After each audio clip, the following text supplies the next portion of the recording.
currencies and then come back to the subject of payments and discuss the FedNow initiative.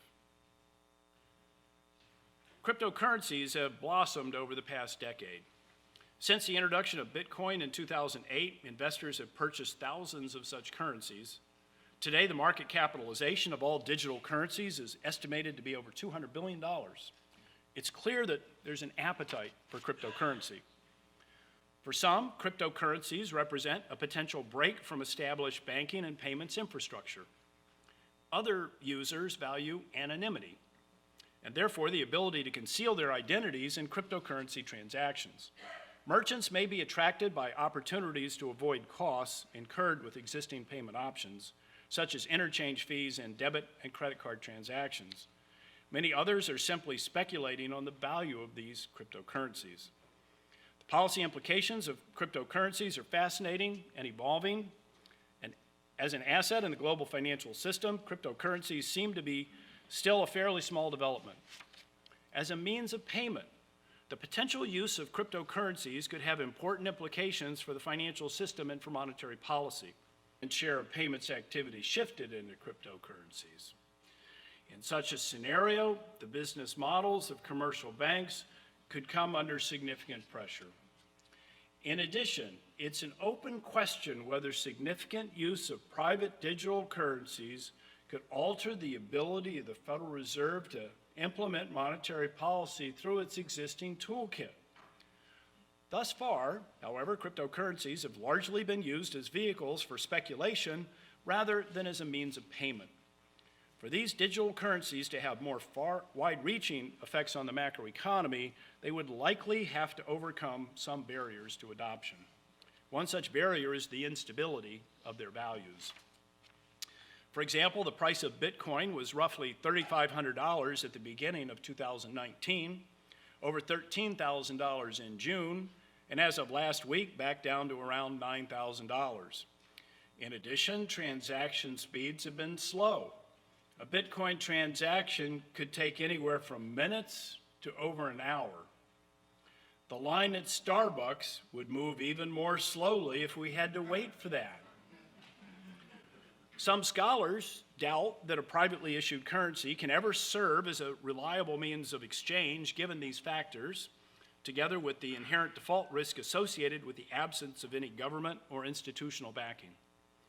These barriers illustrate a theme I touched on a few minutes ago, that innovation often occurs through incremental changes that are shaped by the compatibility of new ideas with existing ones. Blockchain and digital currencies constitute a major single invention, but one with some barriers to adoption that subsequent innovators have been attempting to address in a myriad of ways. Among the thousands of cryptocurrencies, the banana coin, for example, doesn't seem ripe for a breakthrough. But others that are geared towards addressing some of the key barriers to wider adoption that I just mentioned may have more promise. This brings me to a second development, the emergence of stable coins. That is, cryptocurrencies that peg their value to target the price of a real-world asset. These currencies are designed to address the price stability shortcomings that have inhibited the wider adoption of digital currencies for use cases that require a stable medium of exchange, such as payments. Still, no stable coin offers the network breadth that would be necessary to function as a medium of exchange. This, in part, has been why Facebook's announcement of plans to create the cryptocurrency Libra has gathered widespread attention.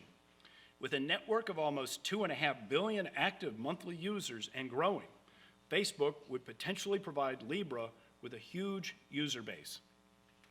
But legislators, regulators, and central bankers have been quick to highlight the risks, along with the need for more details about how Libra will function.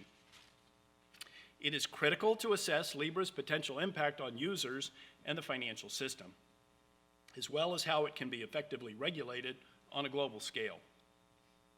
Facebook's past missteps on user privacy and security raise serious questions about user protection.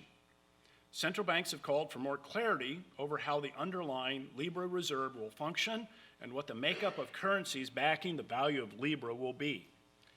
In his July 2019 testimony to the House Financial Services Committee, Fed Chair Jay Powell highlighted the Fed's concerns over Libra, particularly around consumer privacy and protection, the risks of money laundering, and the need to assess its impact on broader financial stability. With this increase in unfavorable regulatory and congressional attention, the Libra Association, the group founded to fund Libra and provide oversight over it, has seen an exodus of original founding partners, including PayPal, Visa, and MasterCard. Thus far, digital currency innovation has largely been the product of private sector efforts. A central bank digital currency could conceivably address some of the barriers to widespread use that I noted earlier. A central bank's nationwide reach could spur widespread adoption, and government backing could ensure the currency would be default-free. A small number of central banks around the world have experimented with issuing digital currencies, particularly for the purpose of cross-border payments. A small number of central banks around the world have experimented with issuing digital currencies, particularly for the purpose of cross-border payments. Despite these experiments, few central banks have immediate plans for broad implementation. Likewise, the Federal Reserve is not actively considering issuing a digital currency, but continues to monitor other central banks and engage with them to remain current on issues and plans. Some scholars have suggested that a central bank digital currency could provide additional tools for central bankers' toolkits. In particular, new tools could be useful in situations where conventional monetary policy has been exhausted and short-term interest rates have reached the effective lower bound.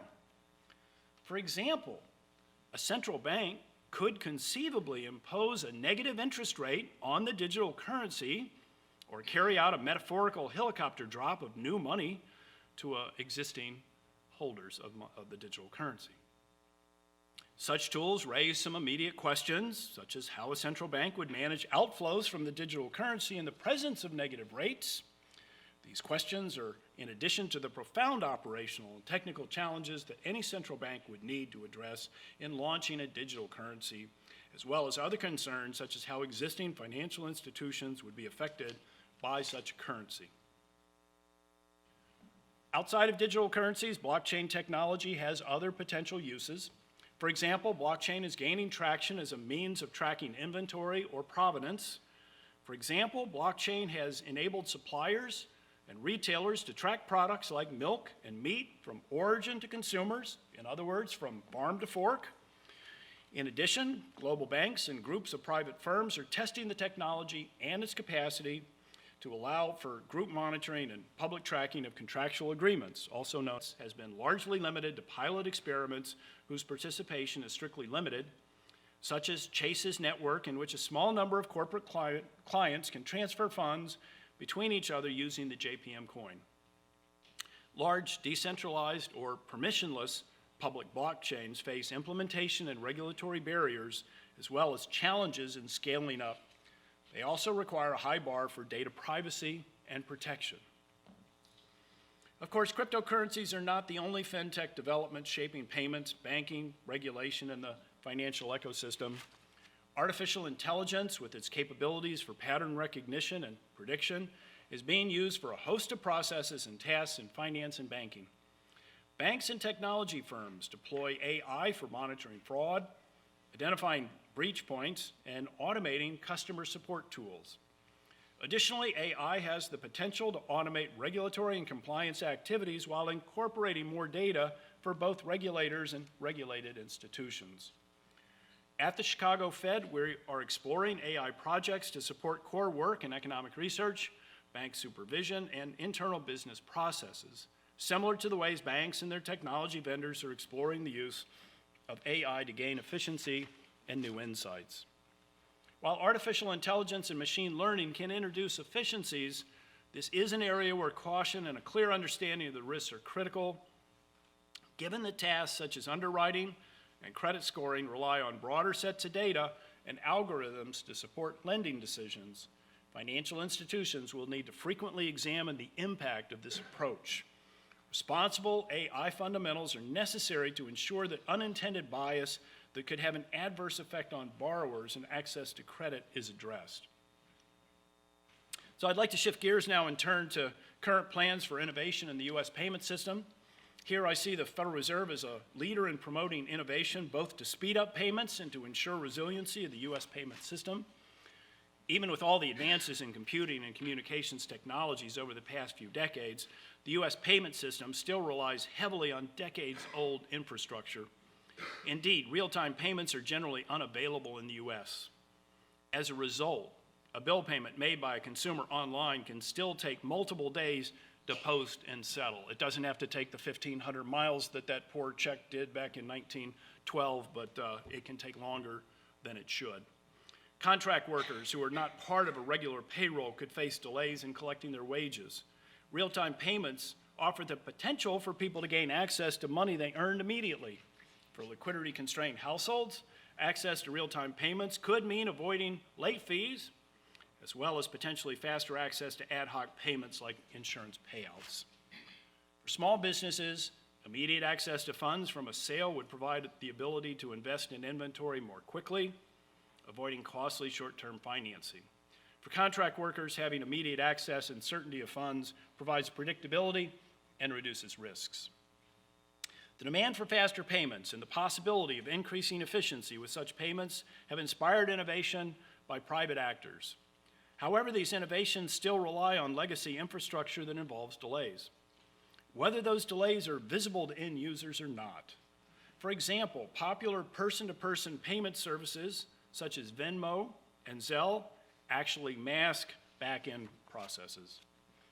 As a result, even as funds may be available immediately, interbank settlement can take days. Many cryptocurrency trades also often rely on existing settlement infrastructure. Moreover, current innovations have had only limited reach. Checks often remain a desirable method of choice because they carry some enduring advantages for businesses and households that want to track their spending or include identifying information along with a payment, such as a purchase order number.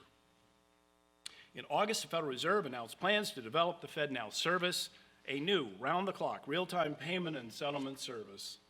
FedNow will be accessible to all financial institutions and will leverage the Federal Reserve System's connections with over 10,000 financial institutions across the United States. This is a reach no single private sector provider would be able to achieve on its own. The goal of FedNow is to ensure efficiency and resiliency and broaden reach while operating in healthy competition with private sector providers of real-time payments. The Fed's participation in real-time payments will ensure redundancy and reduce the risk of a single point of failure, and will also allow us to continue to serve the important role of providing liquidity and operational continuity in times of stress in real-time payments. The move to faster payments has been a global goal. Other central banks and jurisdictions are in varying stages of development and market adoption of faster payment services. The U.S. has avoided mandates primarily because of the size of our economy, our banking infrastructure, and our market-driven system for financial services. Instead, the U.S. has largely relied upon market-driven innovation and joint public-private collaboration to deliver advancements in payment services.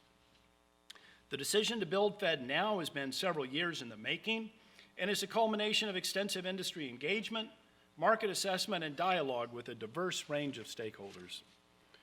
In 2015, the Federal Reserve released a paper titled Strategies for Improving the U.S. Payment System. This paper outlined the Fed's broad commitment to modernizing the U.S. payment system. It also described the industry's desire to achieve positive outcomes involving faster payment speed, system security, improvement in international payments, industry collaboration, and payment system efficiency. The Federal Reserve then led an effort to bring stakeholders in the payment system together to establish a vision for a faster payment system in the United States. The Faster Payments Task Force included a wide range of payment system stakeholders, including providers, banks, consumer groups, corporations, and others. task force finalized their work in 2017. It issued 10 recommended actions intended to deliver a safe, ubiquitous, faster payment ecosystem facilitated through industry-driven governance and collaboration. 2 of these recommendations focused on the Fed's role in faster payments. The first called for the Federal Reserve to expand settlement windows to 24/7, and the second called on the Fed to assess other operational roles it may need to take to support the ubiquity of faster payments, competition in delivering them, and equitable access to them.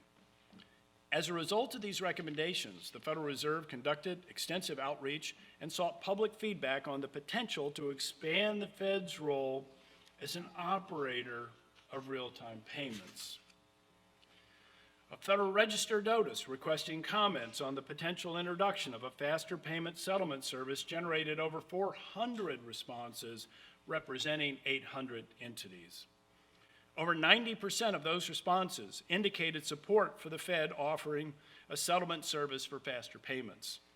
Responses highlighted the importance of safety and security in faster payments, noting the Fed's record of resiliency, especially during periods of stress. Another theme from the comments was that the Fed would ensure nationwide equitable access to banks of all sizes by operating a real-time service for faster payments alongside a private sector system. And finally, comments noted that a Federal Reserve real-time payment service would increase competition, decrease market concentration, and provide a neutral platform for innovation. The announcement of the FedNow service followed a close review of these supportive comments. In addition, the Fed gave careful consideration to the broad public benefit of faster payments, the Fed's ability to fully recover costs, and whether the private sector on its own could achieve faster payments with adequate scope, equity, and effectiveness. Real-time payments aren't about speed alone. The payment system must also be resilient in the face of financial stress. Central banks are a classic source of such resiliency. For example, as a lender of last resort, the Fed has the unique capacity to expand total liquidity in the financial system. This is crucial in times of stress when the overall demand for liquidity increases. The history of payments is filled with examples of private sector innovation, but also with examples of the fragility of privately run payment systems. For example, scholars have found that one source of fragility during the Great Depression was the privately run correspondent banking system. That is, the system used mostly by non-Fed member banks to clear payments. The failure of a correspondent bank during the Great Depression resulted in a cascade of additional failures among its partner banks, known as respondents. The failure of a correspondent bank during the Great Depression resulted in a cascade of additional failures among its partner bank. Another example comes from the aftermath of the September 11th terrorist attacks. Communications interruptions in Lower Manhattan led to disruption in payment flows. Sometimes fragility is more idiosyncratic. One well-known example is a computer failure in 1985 at a large New York bank, which has a central role in clearing transactions among financial institutions. The computer failure resulted in the inability of the Bank of New York Mellon to receive any payments, leading to knock-on disruptions in the securities markets in which it had a larger role. In the face of potential disruptions such as these to private real-time payment systems, the FedNow platform will provide an important source of redundancy and resiliency. By ensuring the system is secure and resilient, FedNow will engender confidence in the use of real-time payments.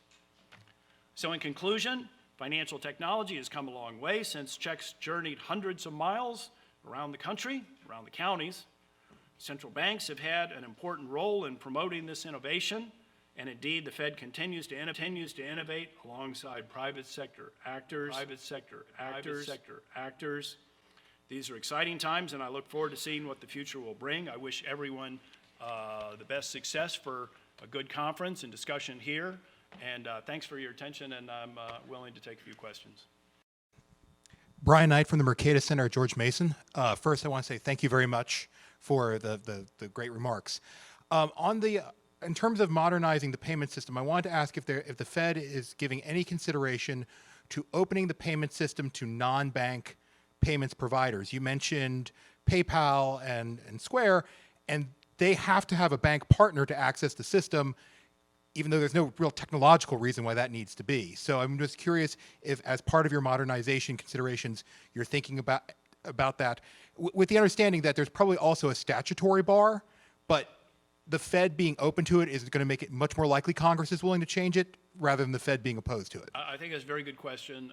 You're putting your finger on, some of the issues about innovation in the financial industry, and payments aren't just about banks and the banking system. It is the case that the Federal Reserve, though, basically our purview is working with depository institutions who have access to Fed accounts, and that's what our payment system is going to be based upon. But it is part of those 400 comments from 800 entities that we received. Many of them were non-financial institutions on the retail side, large providers who were looking for greater competition to begin with, and perhaps along exactly the lines that you're talking about, access to that vehicle. It's our intention that our FedNow is going to real-time payment system is going to provide a platform for other innovators to put their own app on top of. But as you point out, it's going to have to be through a financial institution as it's currently envisioned.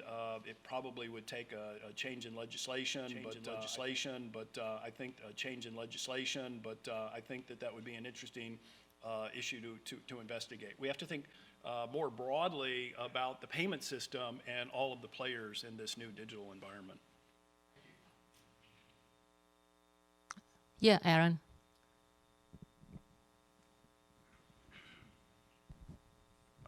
Aaron Klein, Brookings Institution. Have you guys done any research on how many billions of dollars each year of delay in implementing real-time payments cost low-income consumers in overdraft, check cashing, and payday lending? I know it's 5 to 7 years before FedNow comes online. How much is that going to cost low-income people working paycheck to paycheck, one? Two, as a bank regulator of small banks who've become increasingly reliant on overdraft income, how much overdraft income do you expect small banks to lose when FedNow comes into play?